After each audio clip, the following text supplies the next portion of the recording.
अगर मुझे इसके लिए केवल 7 कमाल चुनने पड़े तो ये बड़ा मुश्किल काम है। अगर आप कहते कि 7 साल में 60 कमाल चुन लो तो मेरे लिए वो काम आसान था। 7 साल में कहते कि 7000 कमाल चुन लो तो मेरे लिए वो काम आसान था। लेकिन 7 साल के अंदर 7 कमाल चुनने हो तो बहुत मुश्किल काम हो जाता है। आदरणीय मनोहर लाल जी के नेतृत्व में भारतीय जनता पार्टी के असंख्य अनेकों कार्यकर्ताओं के वो सपने साकार करने का अवसर हम सबको प्राप्त हुआ, जिनको लेकर के हम सब ने राजनीति के क्षेत्र में कार्य करना प्रारंभ किया था। हम सब एक विचारधारा से जुड़ करके कभी एक कल्पना किया करते थे कि हरियाणा प्रदेश की राजनीति को बदलने का काम करेंगे। हरियाणा प्रदेश की राजनीति से परिवारवाद को नष्ट करके सही मायने में सबका साथ, सबका विकास, सबका विश्वास के आधार पर राजनीति करने का कार्य करेंगे। कोई कल्पना नहीं करता था कि हरियाणा प्रदेश की राजनीति से परिवारवाद समाप्त हो सकता है। कोई कल्पना नहीं कर सकता था कि हरियाणा प्रदेश की राजनीति से क्षेत्रवाद समाप्त हो सकता है। कोई कल्पना नहीं कर सकता था कि हरियाणा प्रदेश की राजनीति से जातिवाद समाप्त हो सकता है। लेकिन 7 साल में आज तो हमारी नई पीढ़ी के कार्यकर्ता हैं। आपके लिए सौभाग्य की बात है कि आज आप ऐसे कालखंड के अंदर भारतीय जनता पार्टी का नेतृत्व कर रहे हैं जब हम अपने सपनों को साकार करते हुए, हम संगठन को मजबूत करते हुए हरियाणा प्रदेश को आगे बढ़ाने का काम कर रहे हैं। भारतीय जनता पार्टी की इस 7 साल की सरकार के सबसे प्रमुख कामों में आदरणीय प्रदेश अध्यक्ष ओम प्रकाश धनखड़ जी ने जिस प्रकार से वर्णन किया कि हरियाणा प्रदेश एक कृषि प्रधान प्रदेश है, 60% जनसंख्या वो कृषि पर आधारित है। किसान और मजदूर इस प्रदेश का 60% संख्या को प्रतिनिधित्व करता है। सर्वाधिक काम, अगर सबसे बड़ा परिवर्तन अपनी सरकार आने के बाद मुख्यमंत्री जी ने जो किसानों के पक्ष में जो फैसला लेने का काम किया था कि हमारी सरकार आने से पहले जब जब कोई प्राकृतिक आपदा आ जाया करती थी तो किसान को महज प्रति एकड़ 6000 रुपए अधिकतम, वो भी जब उसकी फसल 50% से ज्यादा नुकसान में आ जाए तब मिला करते थे। हम मुझे अच्छी तरह से याद है, भूपेंद्र सिंह हुड्डा स्वयं अपने आप को किसानों का नेता कहा करते हैं, लेकिन उनकी सरकार के कार्यकाल में प्राकृतिक आपदा, कोई बाढ़ आ जाए, कोई सूखा पड़ जाए, कोई फसल नष्ट हो जाए तो किसानों को चेक मिला करते थे। 2 रुपए का चेक मिला करता था, 5 रुपए का चेक मिला करता था, 10 रुपए का चेक मिला करता था। और 2 रुपए, 5 रुपए, 10 रुपए का चेक बनाने के लिए बैंक में खर्चा ज्यादा हो जाता था। किसान आत्महत्या के लिए विवश और मजबूर हो जाता था। इस दर्द और पीड़ा को हमने जान करके, और सबसे पहले जब अपनी सरकार आने के बाद 2014-2015 में जब किसान की फसल को नुकसान हुआ तो हम सब ने बैठ करके, ओम प्रकाश धनखड़ जी कृषि मंत्री थे और आदरणीय प्रोफेसर रामविलास शर्मा जी हमारे वरिष्ठ मंत्री थे, अनिल विज जी हमारे वरिष्ठ मंत्री, बैठ करके जब फैसला किया कि इस परिपाटी को बदलना होगा, किसान के जख्म के ऊपर मलहम लगाना होगा, किसान की पीड़ा को हरना होगा। 6000 रुपए से काम नहीं चलना, सीधा एक दिन में फैसला करके 6000 रुपए के मुआवजे को, प्रति एकड़ मुआवजे को 12000 रुपए प्रति एकड़ मुआवजा देने का काम किया और 50% उसकी फसल के नुकसान के आधार पर नहीं, अगर 1/3 रकबे उसके एकड़ के अंदर फसल अगर खराब हो गई है तो उसके आधार पर हमने इस मुआवजे को देने का काम किया।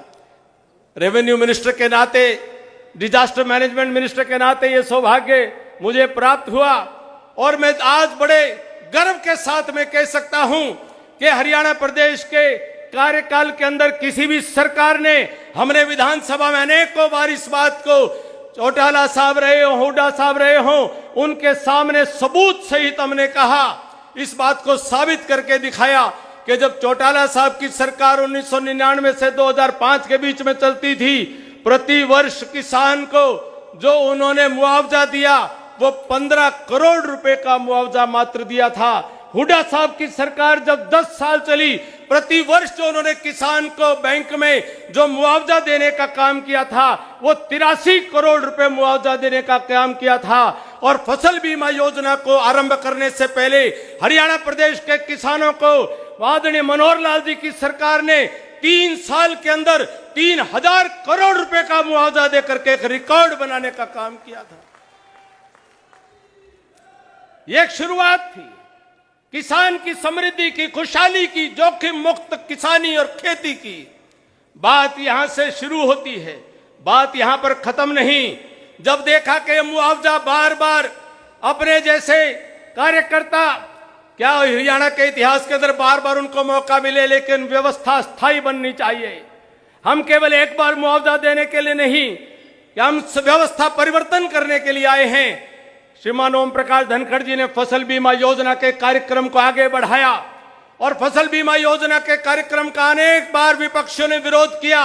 विरोध इसलिए नहीं किया कि किसानों को कोई नुकसान होना था, विरोध वो इसलिए कर रहे थे कि वो जानते थे कि फसल बीमा योजना लागू होगी तो उनकी राजनीति को सदा सदा के लिए नुकसान होने वाला है। उस फसल बीमा योजना के कारण से 4000 करोड़ रुपया बिना मांगे, बिना कहे किसानों के खाते के अंदर मुआवजे के तौर पर पिछले 5 साल के अंदर जमा हो चुके हैं। एक बहुत बड़ा व्यवस्था परिवर्तन का काम जोखिम मुक्त खेती के नाते से मुख्यमंत्री रहते हुए आदरणीय मनोहर लाल जी ने जिसकी शुरुआत की है, वो भावांतर भरपाई योजना की है।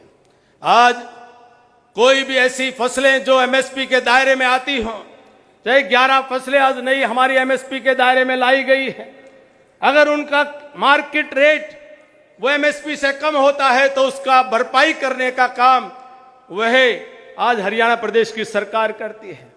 अपने आप को किसानों के समर्थन या किसानों का हमदर्द कहने वाले तथाकथित किसान नेताओं की सरकारों ने कभी भावांतर भरपाई कार्यक्रम की नहीं सोची थी। ये पहली बार सोचने का काम किया तो ये भारतीय जनता पार्टी के कार्यकर्ताओं ने किया, आपकी प्रेरणा से किया, आपके सहयोग से किया, आप लोगों के सुझाव के आधार पर किया।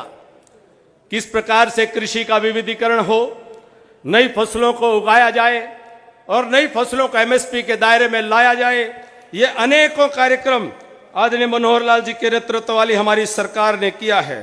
साथियों, कुछ आंकड़े मैं आपको देना चाहूंगा कि किस प्रकार से हमारे कृषि की विविधीकरण में जो पशुधन है उसको सपोर्ट करने के लिए पशुधन को क्रेडिट कार्ड योजना लागू करते हुए 53,000 पशुपालकों को 733 करोड़ रुपए का ऋण देने का काम किया। इस हरियाणा प्रदेश में कांग्रेस और इंडियन नेशनल लोकदल के कार्यकाल के अंदर फैशन शो हुआ करते थे, एक अनेक अन्य प्रकार के फैशन शो हुआ करते थे। साधुवाद है हमारे अध्यक्ष जी को, उन्होंने कृषि मंत्री रहते हुए मुर्रा भैंसों के और पशुओं के फैशन शो का आयोजन करने का काम किया, कृषि मेलों के अंदर उसको सफल बनाने का काम किया। एक नई परिपाटी फसल खरीद के रिकॉर्ड के अंदर 2020-21 के अंदर, केवल 2020-21 के अंदर लगभग 29,000 करोड़ रुपया, केवल एक साल के अंदर 29,000 करोड़ रुपया हरियाणा प्रदेश के अन्नदाताओं के खाते के अंदर उनकी खून पसीने की गाड़ी कमाई, उनकी फसल के दाम के तौर पर, पेमेंट के तौर पर उनको दिए गए हैं।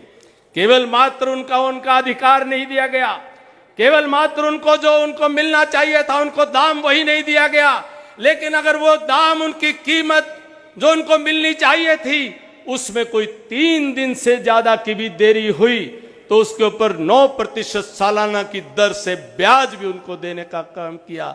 ये काम कोई हुड्डा और चौटाला की सरकार ने नहीं, ये किसान के दुख दर्द को समझ करके उसको पीड़ा को मिटाने का काम ये मनोहर लाल जी की आपकी सरकार ने काम किया। साथियों, किसान की फसल को पानी की बहुत जरूरत रहती है। इस हरियाणा प्रदेश में भी पानी की कमी और पानी की उपलब्धता के कारण से हर एक हरियाणा बन जाते हैं।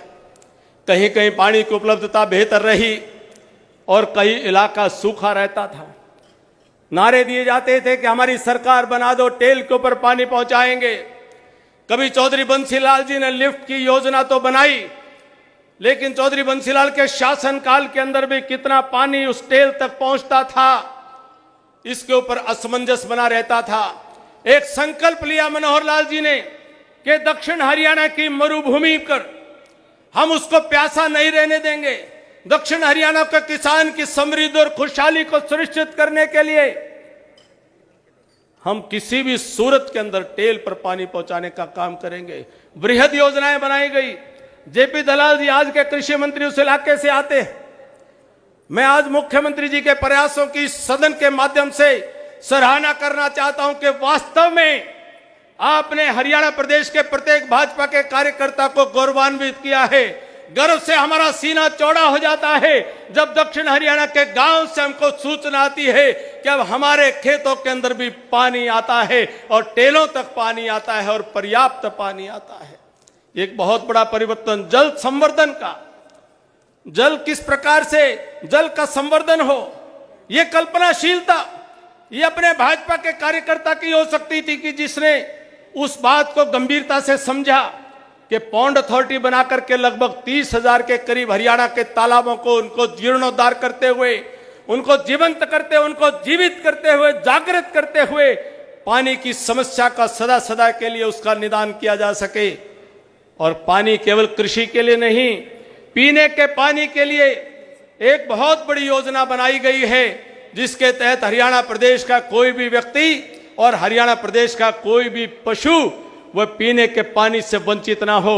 और एक बहुत शानदार कार्यक्रम ये जल संवर्धन को लेकर के, जल प्रबंधन को लेकर के मुख्यमंत्री जी के नेतृत्व में चल रहा है। मैं उनके विस्तार से उन बिंदुओं पर ना जा करके केवल इतना कह करके कि एक पानी पिलाना सबसे बड़ा पुण्य का काम होता है। जहां पर रोटी कपड़ा और मकान हर आदमी की जरूरत है, रोटी कपड़ा और मकान से पहले भी अगर सबसे बड़ी जरूरत है तो वह जल की है, वह पीने के पानी की है, जिसकी व्यवस्था अपनी सरकार कर रही है। सुराज और पारदर्शी शासन के इस प्रकार से हरियाणा प्रदेश में नए नौजवान कार्यकर्ताओं को याद है कि नहीं हो कि किस प्रकार से पुरानी सरकारों में नौकरियां दी जाया करती थी, किस प्रकार से पुरानी सरकारों के अंदर ठेके दिए जाया करते थे। मुख्यमंत्री के निवास के ऊपर सूचियां बना करती थी, लिस्ट बना करती थी और किस प्रकार से पैसे लेकर के नौकरियां दिया करते थे। लेकिन कोई कल्पना नहीं करता था कि हरियाणा प्रदेश में नौजवानों को योग्यता के आधार पर, मेरिट के आधार पर नौकरी मिल सकती है। जब हम मुख्यमंत्री जी के साथ काबीना में थे, उनके साथ वजारत में थे, हमें भी कई बार कार्यकर्ताओं के दबाव में हम भी कई बार उनसे संघर्ष करते थे और कहते थे ये योग्यता और मेरिट की बात छेड़ तो ली लेकिन निभाना बड़ा मुश्किल है। कार्यकर्ता का बड़ा लंबा तप है, तपस्या है, संघर्ष है, बलिदान है और उनके पुरुषार्थ और परमार्थ से हम हरियाणा सरकार में आज बने हैं। ये मंच कार्यकर्ताओं के कारण सजता है। हमें लगता था कि शायद ये बात निभ ना पाए, लेकिन मुख्यमंत्री जी का संकल्प था और उन्होंने, आज मैं इस बात के लिए उनको बधाई देता हूं कि हरियाणा प्रदेश के स्कूलों के अंदर, कॉलेज के अंदर, विश्वविद्यालयों के अंदर, आज लाइब्रेरी के अंदर आज बालक बालिकाएं, बेटा बेटी हमारे पढ़ते हुए नजर आते हैं। हरियाणा प्रदेश का शिक्षा का स्तर बढ़ा है केवल एक कारण से कि उनको मालूम है कि अब खर्ची नहीं चलेगी, अब पर्ची नहीं चलेगी, अब विधायक और सांसद की हाजिरी नहीं चलेगी, अब किसी मुख्यमंत्री की लिस्ट नहीं चलेगी, अब किसी मंत्री की सिफारिश नहीं चलेगी, अब किसी अफसर के पीछे भागना नहीं पड़ेगा। अब केवल मात्र पढ़ाई करेंगे और जाकर के पेपर सेंटर के अंदर जो अपनी मेहनत से, जो अपने हमने पढ़ाई लिखाई की उस आधार पर जो नंबर आएंगे, नौकरी की चिट्ठी गरीब की झोपड़ी में उसके बेटे और बेटी के घर पर अपने आप आ जाएगी। वो दृश्य आंखों से नहीं हटते हैं। जब एक बस कंडक्टर की बेटी एचसीएस के अंदर टॉप करके सिलेक्ट होती है और उसका परिवार हैरानी से, उसका पूरा पड़ोस ढोल बजा करके उसका स्वागत करते हुए, आज वो बेटी वह एसडीएम के नाते से हरियाणा प्रदेश की जनता की सेवा करने का काम कर रही है। यह व्यवस्था परिवर्तन है, यह आमूलचूल व्यवस्था परिवर्तन का काम हरियाणा प्रदेश में हुआ। और पारदर्शी प्रशासन व्यवस्था, जितने भी सरकारी काम हो इसके लिए सरकारी कार्यालयों में चक्कर ना काटने पड़े, हर काम ऑनलाइन हो जाए। 500 से अधिक सेवाएं आज घर बैठे हुए ऑनलाइन सुविधा के माध्यम से मिलती हैं। आज अटल सेवा केंद्र हों उनके माध्यम से, और चाहे हमारे अंत्योदय सरल केंद्र हों उनके माध्यम से, अनेकों ई ऑफिस की जो सुविधा उनके माध्यम से, अनेकों योजनाओं के माध्यम से, सफल क्रियान्वयन से, पारदर्शी तरीके से घर बैठे अनेकों काम होते हैं। आदरणीय अध्यक्ष जी, आदरणीय मुख्यमंत्री जी, अध्यक्ष जी शायद अभी गए हैं, आदरणीय उपाध्यक्ष जी, मैं अपनी सरकार के एक बहुत महत्वपूर्ण बिंदु पर आपका ध्यान आकर्षित करना चाहूंगा।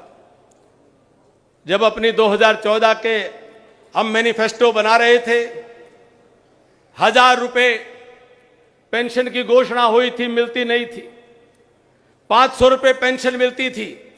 गोहाना रैली करके तत्कालीन मुख्यमंत्री भूपेंद्र सिंह हुड्डा ने वायदा किया था कि हम पेंशन को बढ़ाएंगे और 1000 रुपए करेंगे, लेकिन 1000 रुपए मिलती नहीं थी।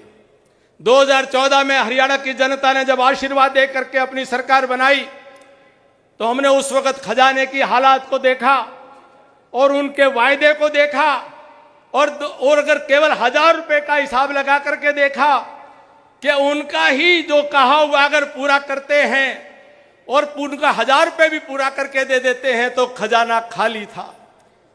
लेकिन संकल्प था, हमने तय किया था घोषणा पत्र बनाते हुए कि जो हुड्डा साहब कहा करते थे कि कर दी मौज बुढ़ापे में, 500 का नोट लिफाफे में, हमने वायदा किया था कि हो जाएगी मौज बुढ़ापे में, सीधे 2000 रुपए खाते में, कोई लिफाफे में होंगे, 2000 रुपए खाते में। और वो वायदा 2014 के मैनिफेस्टो में किया हुआ वायदा हरियाणा की विधानसभा में शपथ लेने के बाद श्रीमान मनोहर लाल जी ने सबसे पहला वायदा जो पूरा किया, कोई तीसरा चौथा पांचवा साल नहीं, वो सीधे सीधे 2000 रुपए करने का पेंशन, गरीबों को पेंशन, जो हमारे बुजुर्गों को पेंशन, जो हमारे विधवा सम्मान योजना की पेंशन, दिव्यांग पेंशन, वो सीधे 2000 रुपए करने का काम किया, जो आज 2500 रुपए वह प्रति लाभार्थी मिलती है, लगभग 20 लाख लोगों को मिलती है। आयुष्मान भारत का कार्यक्रम हरियाणा प्रदेश में विशेष रूप से सफल हो रहा है। बीपीएल परिवार की आय की सीमा 1,20,000 से बढ़ा करके 1,80,000 रुपए की जा रही है। गरीब परिवार को मकान की मरम्मत के लिए 80,000 रुपए की उसको सहायता दी जा रही है। साथियों, खेलों के विषय में आदरणीय अध्यक्ष जी ने बहुत अच्छी तरह से सारा विषय रख दिया। आदरणीय मंत्री जी संदीप सिंह जी भी उस सारे विषय को रखेंगे। मैंने अपने संबोधन में क्रमवार 1 से 7 ना गिना करके, लेकिन 7 कमाल को रखने की मैंने कोशिश की है, क्योंकि 7 से बात नहीं बनती। बहुत सारे काम, नए विश्वविद्यालय, नए महाविद्यालय, मेडिकल कॉलेज, एम्स, और 2 बातें अंत में पूरी कहते हुए अपनी बात को पूरी करूंगा। मेरी दृष्टि में 2 बातें सबसे बड़ी जो हुई हैं, इन सब बातों के अलावा उन 2 बातों का उल्लेख विशेष रूप से पूरे देश भर में होता है। एक बात है कि हरियाणा प्रदेश की पावन धरा से आदरणीय प्रधानमंत्री श्रीमान नरेंद्र भाई मोदी जी ने जो बेटी बचाओ बेटी पढ़ाओ का अभियान की शुरुआत की थी, ये कोई रस्मी कार्यक्रम नहीं था, जिसकी हमको भी इस तरह कल्पना नहीं थी। मनोहर लाल जी को इस बात का श्रेय जाता है कि हरियाणा प्रदेश में बेटी बचाओ बेटी पढ़ाओ के कार्यक्रम को सफल करते हुए, हरियाणा की संस्कृति को पूर्ण रूप से परिवर्तन करते हुए, बेटी के सम्मान को आगे बढ़ाते हुए आज हर क्षेत्र के अंदर न केवल कार्यक्रम सफल हुआ, बल्कि आज बेटियां आगे बढ़ रही हैं। आने वाली तारीख इस बात को बताएगी कि कभी 2015 के अंदर यह संकल्प मनोहर लाल जी ने लिया था, और उसके बाद से बेटियों की बेटी बचाओ बेटी पढ़ाओ के कार्यक्रम के बाद बेटियों की स्थिति हरियाणा के अंदर सुधरी थी। दूसरी बात, एक पूर्व सैनिक होने के नाते मनोहर लाल जी ने एक सूची मंगा करके हमने देखा कि नियम था, पॉलिसी थी कि जो भी देश का शहीद हुआ है वो शहीदों के परिवारों को एक नौकरी मिलनी चाहिए थी। और हम किसी शहीद परिवार में जाते थे, वो बताते थे हमारे परिवार को नौकरी नहीं मिली। श्रीमान मनोहर लाल जी ने चीफ सेक्रेटरी को एक आदेश दिया कि हरियाणा प्रदेश जब से बना है, केवल तब से नहीं, हरियाणा प्रदेश का कोई भी व्यक्ति अगर हरियाणा के बनने से पहले 1965 की लड़ाई में भी शहीद हुआ, 1948 की लड़ाई में भी शहीद हुआ, 1971 की लड़ाई में भी शहीद हुआ, श्रीलंका के युद्ध में या आतंकवादियों से लोहा लेते हुए या कारगिल के युद्ध में भी कोई शहीद हुआ हो, अगर उनकी 4 पीढ़ी के अंदर भी किसी को नौकरी नहीं मिली हो, तो ऐसे परिवारों को ढूंढ ढूंढ करके उनके परिवारों में नौकरी दी जाए। 400 शहीद परिवारों के घरों के अंदर उनकी तीसरी चौथी पीढ़ी को जाकर के नौकरी देने का महान काम अगर किया आपकी सरकार ने किया। साथियों ये 7 साल 7 कमाल नहीं, ये 7 साल 7,000 कमाल और 60,000 कमाल आपकी सरकार ने किए हैं। और इसका श्रेय जाता है तो बूथ के ऊपर बैठे हुए उस कार्यकर्ता को जाता है जो कभी शायद इस प्रकार के कार्यक्रम में उपस्थित भी नहीं होता होगा। आप सभी को जाता है जिन्होंने पार्टी को मजबूत करके हमें सबको नेतृत्व करने का सौभाग्य दिया। आप सबको श्रेय देते हुए, मुख्यमंत्री जी को साधुवाद देते हुए मैं अध्यक्ष जी को पुनः उनका आभार व्यक्त करता हूं कि प्रस्तावना करने का सौभाग्य मुझे दिया। बहुत बहुत धन्यवाद। जय हिंद, जय भारत।